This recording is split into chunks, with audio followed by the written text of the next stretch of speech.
Hello and welcome to this short video tutorial. Today we're going to show you how to create termination types in the B2 Suite version 2.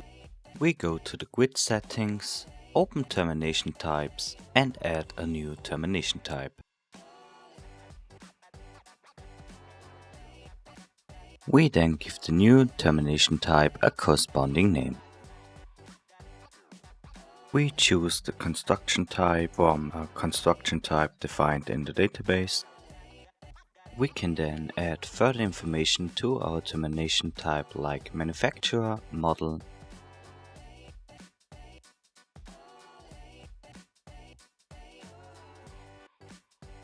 nominal voltage,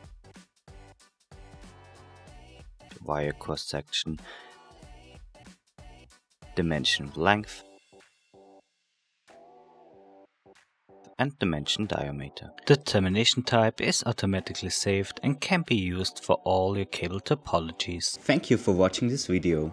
If you would like more information about B2 and our products, please visit our website.